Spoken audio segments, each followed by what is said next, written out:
السلام عليكم ورحمة الله وبركاته، أهلا بكم متابعيني ومتابعين جوك بيركو وجيمري وأخبار جديدة وحصرية. وقبل ما نبدأ ما تنسوش تدعموني بلايك وتشتركوا في القناة عشان يوصلكوا كل جديد بقدمه. زي طبعا ما كلنا عارفين إن خلاص جوك بيرك هينضم رسميا لأحداث مسلسل شراب التوت البري، وأول ظهور ليه هيكون بكرة وهيكون في الحلقة 125. وعايزة أقول لكم إن الكل مستني اللحظة دي من بدري جدا. الشخصية اللي هيقدمها مختلفة تماما عن أي دور شفناه قبل كده. هيكون شاب متدين وهادي وتقيل ومفيش عنده أي حركات أو استفزاز، يعني شخصيته هتبقى تقيلة وهتبقى دماغه مؤثرة. دخوله هيقلب موازين الأحداث وخصوصا في الخط الدرامي اللي بدأ ياخد اتجاه حساس وجريء الفترة اللي فاتت. الكواليس بتقول إن الشخصية هتعمل تفاعل كبير جدا مع باقي الأبطال، وهتفتح طبعا أبواب وصراعات جديدة بهدوء، وكلمته القليلة بس هتبقى مؤثرة. طبعا عايزة اقول لكم ان الجمهور على السوشيال ميديا كله متحمس جدا، وفي توقعات ان الشخصية دي هتكون من اقوى اضافات المسلسل، والحماس وصل للسما طبعا زي ما احنا مستنيين كلنا كده، بالظبط زي الجمهور بتاع جوك بيرج. والخبر اللي بعد كده هو ان جوك بيرج تابع حساب المسلسل وتابع المخرج أسجور اللي انضم لطاقم الإخراج حديثا في الجزء الرابع من المسلسل.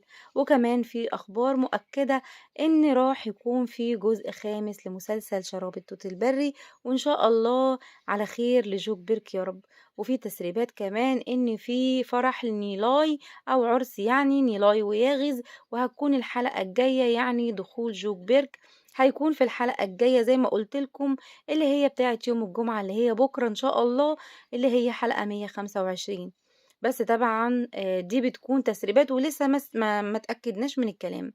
أما بالنسبة بقى لطبعًا دور نيلاي اللي الكل معترض عليه، عايزة أقول لكم إن هي دور نيلاي اللي بتمثله له طبعًا ده مهم جدًا في الأحداث، وهي شخصية محورية ومشهورة في المسلسل وليها وضعها، يعني لمّا جوك بيرك يمثل قصادها هيبقى دورهم مهم أوي، أو دوره هيبقى مهم جدًا، هيبقى مهم برضه زيها، وهيكون ظهوره قوي ومتشاف مش ظهور مهمش وخلاص. لأ، خلّينا بقى واثقين في اختيارات جوك بيرك، وإن شاء الله بإذن الله اختياراته هتبقى حلوة جدًا وموفقة.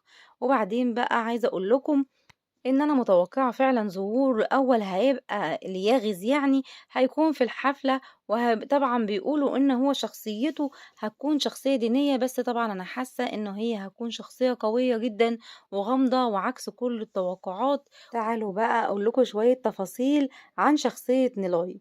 واضح كده إن الموضوع أكبر بكتير من مجرد جواز أو قصة حب، إحنا طبعًا قدام لعبة تقيلة فيها فلوس ونفوذ وورث وإمبراطورية كبيرة. عايزة أقول لكم إن نيلاي دي كانت متجوزة مصطفى، وكانت بتحبه جدا وانهارت عليه بعد انتحاره، وكان كبير وناس كانت شايفة إن هي كانت سبب في اللي حصل ده. أهم نقطة بقى إن نيلاي عندها منه ولد، والولد ده مش أي حد، ده الحفيد الوحيد الذكر للعيلة أو عيلة أونال، وكان اسمه عبد الله ومتسمي على اسم جده. وده معناه ببساطة إن الطفل ده هيمثل الورث الرسمي لفلوس وثروة العيلة كلها. عيلة أونال معروفة بنفوذها وفلوسها لدرجة إن تنقلاتهم أحيانا بتكون بالطائرة خاصة أو هليكوبتر، يعني وجود طفل بالتقل دوت في الصورة دي مش محتاج حاجة بسيطة خالص. وفي تسريبات بتقول إن ياغز اللي هو جوك بيرك فجأة كده هيلاقي نفسه داخل على وضع معقد جدا، وكمان أم نيلاي كمان داخلة على الخط، وفي كلام إن موقفها مش دايما في صالح جوز بنتها، والعلاقة بينهم أو علاقة بينها وما بين جوك بيرك مش هتكون سهلة أبدا. عايزة أقول لكم إن الوضع في المسلسل مش رومانسي لأ خالص، ومش زي ما الناس فاكرة. احنا طبعا قدام دراما تقيلة جدا فيها صراعات عائلية وورث ونفوذ، والواضح إن دخول جوك بيرك هيحط كل ده في خلاط واحد. والحماس على السوشيال ميديا طبعا كل الناس مستنية، ومفيش سيرة تقريبا غير جوك بيرك ودوره الجديد.